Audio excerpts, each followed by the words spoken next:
Bienvenue dans cette nouvelle vidéo de bilan peinture du mois de mars 2024. Au programme, beaucoup de choses à vous partager, que ce soit en termes d'art, que ce soit en termes d'atelier ou bien extra-artistique, parce que en janvier, je vous avais confié avoir commencé la pratique du yoga. Donc maintenant, il va y avoir un petit point trimestriel, je vais vous dire où j'en suis 3 mois après. Donc ça, c'est dans cette vidéo-ci. Avant de commencer, je tenais juste à préciser que tous les extraits que vous allez voir liés à la peinture, liés au croquis, au mélange de couleurs, sont issus de Patreon. Patreon est une plateforme participative sur laquelle je publie régulièrement, de façon hebdomadaire, des vidéos ou autres tutos qui vous permettent de progresser en peinture, dessin, etc., etc. Donc si ça vous intéresse, le lien se trouve juste en bas dans la description. Et puis nous allons pouvoir commencer ce bilan peinture du mois de mars 2024.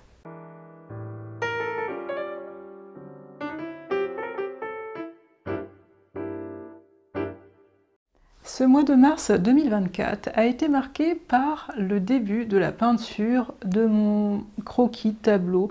C'est pas encore un tableau puisque tout n'est pas encore peint, mais des champignons. Alors rappelez-vous bien, c'est un croquis que j'avais déjà dessiné au graphite lors d'un épisode de Crayon en main numéro 2. Donc j'étais partie en randonnée, en forêt, et j'étais tombée sur une famille de champignons et ça m'a inspirée, donc j'ai voulu les dessiner sur place. Ça a été, je trouve, assez difficile de représenter les champignons au graphite à ce moment-là parce qu'il n'y a pas la dimension de la couleur, on est vraiment dans une sorte de croquis en noir et blanc monochromatique, donc c'est un peu plus dur de représenter les choses en ayant des dimensions enlevées telles que la couleur, telles que la texture, telles que le détail, parce qu'on n'a pas trop le temps de s'attarder, parce qu'il y a des moustiques qui tournent autour, mais c'était un super entraînement à faire en, je crois, 20 minutes à peu près. Donc si ça vous intéresse, épisode Crayon en main numéro 2, ça c'est la première partie. Et donc durant mes sorties, je prenais régulièrement des photos, des choses qui m'attiraient en fait, qui attiraient mon regard. Donc ces champignons en ont fait partie. Et je ne savais pas, mais plus tard j'ai décidé de peindre ces champignons. Donc j'ai commencé par les peindre. Je trouve que la dimension couleur ajoute quelque chose de beaucoup plus vivant en fait à ces champignons. J'ai adoré commencer. Je trouve que, alors moi je commence en général à peindre de façon semi-classique, semi à la prima. En fait, je mélange tout en fonction de ce qui me convient le plus. Et ce que je fais, c'est que chacune des couches est travaillée à son maximum, un peu comme si je peignais à la prima, jusqu'à dans l'attente de la suivante, et ainsi de suite. Et là, la première couche que j'ai pu mettre me ravit énormément. J'ai vraiment l'impression que ces champignons sont pleins de vie. Et là, c'est vraiment prometteur, en fait, parce que je n'ai pas encore mis tout ce qu'il faudrait que je mette, donc je pense que ce tableau des champignons a un fort potentiel pour moi, il donne envie à être mangé comme quand j'étais sur place, et avec cette dimension encore un peu de donner vie à de la végétation, donc ça j'apprécie énormément. Avez-vous déjà essayé de reproduire des vers naturels sans y arriver, en étant tout le temps désespéré, en ayant tout le temps des verts que vous jugez un peu trop fluo pour votre paysage, pour votre végétation? Donc si je pose la question, c'est que moi en fait ça m'est arrivé très longtemps avant de découvrir la théorie des couleurs. Au final, là, au mois de mars 2023, je sais comment faire des verres maintenant naturels, mais avant, c'était vraiment une vraie galère. Et donc, ce que j'ai décidé de faire, c'est de conserver une activité liée au mélange de couleurs, à la simple théorie des couleurs, pour continuer à exercer mon regard, continuer à exercer mon savoir-faire, etc., sur ce que je connais de la théorie des couleurs. Et ce mois de mars, eh bien, j'ai décidé de reproduire des verres un peu naturels, une variété de verres différents. Donc j'ai repris mes petits échantillons de couleurs, je me suis inspiré de la végétation et puis j'ai fait mes mélanges. Et je vous dis ça aussi parce que assez souvent en fait on va vous proposer dans le magasin pas mal de tubes de couleurs. Donc à force, vous êtes désespéré, vous cherchez sans arrêt, vous n'y arrivez pas. Et au final, qu'est-ce que vous allez faire? Eh bien, vous allez tomber sur les tubes qui sont tout faits, qui correspondraient à la couleur à peu près que vous souhaitiez. Vous allez peut-être y rajouter 2 ou 3 couleurs supplémentaires, et puis voilà, vous allez prendre vos verres sortis du tube, qui sont encore une fois, quelquefois encore un peu trop saturés. Vous avez une toile qui va être bien dessinée, par exemple, un magnifique dessin très bien détaillé, on voit que c'est un paysage, on voit que c'est de la végétation, mais la couleur donne une information totalement différente, quelque chose de vraiment trop vif, quelque chose de trop fluo, de trop flashy. Donc si c'est pas du tout un contexte un peu surnaturel que vous souhaitez donner à votre toile, eh bien c'est raté. Donc du coup, je pense que c'est vraiment un gros souci pour certains, puisque des fois je vois un peu sur internet ce qui se passe, et je vois en fait ces difficultés-là qui se retrouvent chez beaucoup d'autres artistes aussi. Mais une fois qu'on a passé le cap, une fois qu'on a compris qu'un verre naturel n'est pas vraiment un verre, eh bien ça va, ça va. En fait, une fois qu'on a compris cette information-là, que le verre naturel, c'est un verre qui s'approche du verre olive, ce n'est pas un verre qui est excessivement saturé. Une fois qu'on a compris ça, eh bien on sait faire ces verres-ci. Donc mes séances de mélange me permettent d'expérimenter, de trouver de nouvelles nuances de verre que je n'avais peut-être pas avant, aller peut-être sur des verres un peu plus secs pour représenter l'été, aller sur des verres un peu plus, alors je dirais printaniers en fait, jeunes pousses, etc. En fait, expérimenter la panoplie de verres que l'on peut avoir dans un paysage différent en fonction des saisons. Donc c'est ça que j'ai essayé de faire au mois de mars 2023.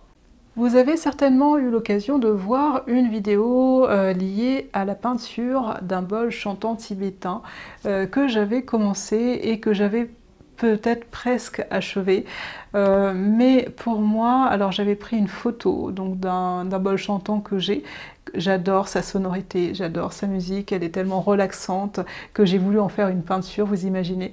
Je voulais peindre de façon classique, c'est-à-dire avec l'objet, avec un fond sombre à l'arrière, donc très peu d'éléments visibles sur les côtés, un clair-obscur assez marqué.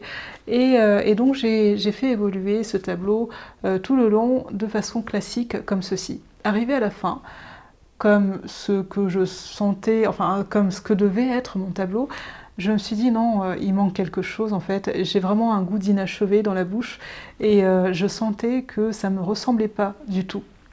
Donc j'ai mis de côté ce tableau.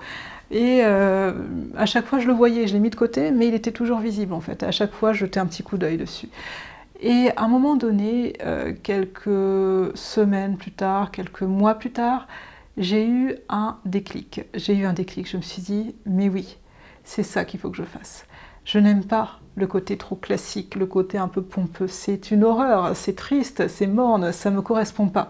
Ça ne correspond pas à l'univers que je souhaite recréer dans mes peintures. Et donc je me suis dit, eh bien tiens, pourquoi pas rajouter un univers tout autour de ce bol chantant. Bien sûr, ça n'a rien à voir. Bien sûr, je commence à passer du côté un peu obscur, c'est-à-dire le côté un peu fantastique, un peu moins réaliste, etc. etc. Bon, c'est peint de façon réaliste, mais c'est un univers un peu fantastique, un peu irréel, issu d'un rêve. Mais tant pis, je fais ce qui me plaît, c'est tout. Et donc, j'ai commencé à rajouter, à me dire, tiens, ici je rajoutais un paysage. Qui me fait penser à la sensation que j'éprouve lorsque je joue de ce bol chantant tibétain, qui me transporte en fait, qui m'invite à une sorte de voyage vers un univers de zénitude profond, de bien-être profond. Et donc c'est là, j'ai eu ce déclic-là, et je me suis mise à repeindre par-dessus certaines zones qui étaient laissées pour moi vides et qu'il fallait qu'elles soient remplies. Donc j'ai commencé la peinture de ce bol chantant tibétain, enfin les côtés, l'univers du bol chantant tibétain. Le bol chantant est fini en lui-même, mais je le rajoute dans une sorte d'univers parallèle. Les modifications ne sont qu'à leur début, donc je ne manquerai pas de vous partager la suite de l'évolution de ce tableau dans les prochaines vidéos de bilan peinture. Et maintenant, le yoga. Donc après 3 mois de pratique, où j'en suis en yoga. Alors je peux vous dire que j'ai été vraiment très régulière. J'ai pratiqué le yoga tous les jours. Il y a un moment donné où je me suis dit, bon, c'est peut-être un peu beaucoup tous les jours, je vais essayer de voir si je peux faire un jour sur deux. J'ai tout de suite senti que ça ne me convenait pas, puisque j'ai ressenti à nouveau des zones un peu douloureuses, etc. dans le corps. Je me suis dit non, mon corps a besoin que je pratique tous les jours. Je peux éventuellement faire une pause un jour dans la semaine, mais un jour sur deux, ça ne me convient pas du tout. Donc j'ai fait vraiment tous les jours. J'ai énormément progressé. Cependant, quelque chose qui n'a rien à voir avec le yoga, eh bien je me suis blessée. Donc c'était vraiment en dehors de la pratique du yoga, je précise.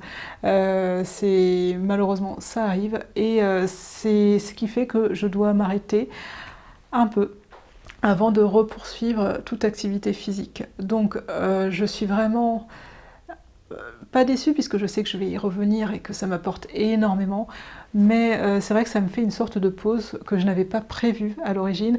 J'aurais aimé vous montrer des vidéos de mon évolution, mais bien entendu je ne peux pas prendre ces séquences-ci parce que je suis encore en cours de convalescence entre guillemets, où je dois me remettre de cette blessure-ci, donc ça ne sert à rien. Mais je compte faire une vidéo peut-être qui ne montrera que cette partie yoga. Donc ça c'est prévu peut-être dans 6 mois, enfin au 6e mois plutôt, pas dans 6 mois mais au 6e mois de pratique, ça sera beaucoup plus parlant. Et entre-temps, j'en ai profité parce que là je fais une pause un peu forcée, j'ai vraiment envie, il y a des fois je m'étire, il y a des fois je suis en train de prendre quelques petites postures rapidement pour essayer de détendre un peu les tendons, etc., etc. Mais je fais encore très attention puisque le but c'est pas non plus de se rétablir trop lentement en fait. Le but, si on a une blessure, c'est vraiment de pouvoir d'abord guérir la blessure avant de pouvoir continuer les activités liées au bien-être. Donc je prends mon mal en patience et puis ça va revenir. Je sais que j'aurais peut-être un peu perdu en reprenant, mais j'y reviendrai très vite et je continuerai mes progrès, j'en suis sûre. Mais du coup, même si au début ça m'a un peu embêtée, je dois dire que j'en ai profité pour découvrir d'autres choses, d'autres particularités qui sont liées notamment à la pratique du yoga, qu'est l'Ayurveda. Donc j'ai appris un peu certains principes de l'Ayurveda qui sont un peu complémentaires de cette culture indienne liée au yoga, qui permettent de préserver la santé, le bien-être, etc. dans un but préventif. Et d'un point de vue, alors cette fois-ci c'est plus lié aux soins du corps, c'est plus lié à l'alimentation. Donc là, je suis en train de tester les massages avec l'huile de sésame, par exemple, les propriétés de l'huile de sésame qui seraient antioxydante, anti-inflammatoire, antibactérienne, etc. et très bonne au goût d'ailleurs. Et j'essaye aussi tout ce qui est lié aux épices d'ailleurs, je rajoute un peu plus d'épices dans mes plats, voir si ma santé s'améliore en fait en faisant ça. Donc ça je pourrais pas vous le dire de suite parce que je viens tout juste de commencer d'entamer ce processus-là, mais je pense que c'est vraiment complémentaire. Ça vient une bonne hygiène de vie, le fait d'essayer de pousser un peu, de faire attention à soi, c'est important, je pense, pour rester en bonne santé. Dans ma quête de la santé par l'Ayurveda, j'ai acheté ce livre qui parle des épices qui sont potentiellement guérissantes ou qui permettent de maintenir les personnes en bonne santé dans le cadre d'un régime équilibré. Et puis, donc par exemple, au sommaire, j'ai vraiment toutes les épices qui sont répertoriées ayant des propriétés médicinales. Donc moi, je connaissais surtout le curcuma, qui est réputé pour être un anti-inflammatoire, entre autres. Donc curcuma, page 117. Donc 117, hop. 111, 115, 117. Et donc là, qu'est-ce qu'on découvre? Le curcuma, épice anti-cancer. Donc ça, c'est vraiment pas du tout commun, c'est pas quelque chose que je savais. Et il parle de la propriété, etc., etc. Avec quoi on peut l'associer? Anti-inflammatoire, antiseptique, antibactérienne, antispasmodique, diurétique, décongestionnante, tout ça, tout ça. Il permet de soigner l'acné, le psoriasis, les aftes, rhumatisme, arthrose, anémie, asthme, bronchite. Il est quand même très... alors, diarrhée, pharyngite, affection de la peau. Il est quand même très polyvalent, ce curcuma. Et à la suite de ça, eh bien, on a des recettes qui peuvent être associées, donc qui permettent d'employer le curcuma voilà, en cuisine. Et puis, alors, j'ai découvert qu'à la fin de ce livre, parce que forcément, c'est pas vraiment à apprendre comme un livre en tant que tel, en fait, c'est pas quelque chose qu'on va lire page après page, mais on va s'y référer en fonction du besoin. Donc, on peut avoir l'index des troubles. Donc, par exemple, tiens, on a de l'acné, ben, on va regarder les pages qui concernent l'acné, donc page 16, 54, et on va retomber sur page 16 par exemple. Elle est où la page 16? Hop, page 16, on va retomber sur quoi? Les chapatis. Les chapatis, ah oui, si vous avez des boutons d'acné, il parle de quoi? L'huile essentielle d'ajowan, ah, je connais pas celle-là, avec l'ajowan. Ok, voilà, c'est une épice. Bon, je la connais pas. Du thym indien, ok. Donc voilà, on va avoir par infection un index ici, et on va avoir aussi un index des recettes si notre but c'est vraiment que de cuisiner avec des épices sans forcément avoir toutes regarder au cas par cas des propriétés médicinales, mais voilà, on peut utiliser ce livre comme une sorte de livre de recettes. Donc je trouvais ça pas mal. Moi, le message que je voulais aussi vous dire, c'est surtout, même s'il y a quelque chose que vous adorez, que vous êtes contraint de mettre de côté un temps, ne soyez pas triste en fait, puisque finalement, ceci va vous permettre de découvrir d'autres choses qui seront aussi très bonnes pour vous. Et ça vous permettra de revenir très vite ensuite aux autres pratiques que vous faisiez avant et que vous deviez un peu délaisser pour cause, je sais pas, de santé, manque de temps ou autre, et d'y revenir en fait en accourant presque et en sachant que ça y est, c'est bon, vous êtes totalement disponible pour cette pratique-là. Donc pour moi, voilà, c'est un temps de pause forcé, certes, mais ça me permet de découvrir d'autres choses et de m'ouvrir à d'autres choses. Donc ça n'est pas vain. Sur ce, je vous dis à très bientôt pour le prochain bilan du mois d'avril 2024. Au revoir.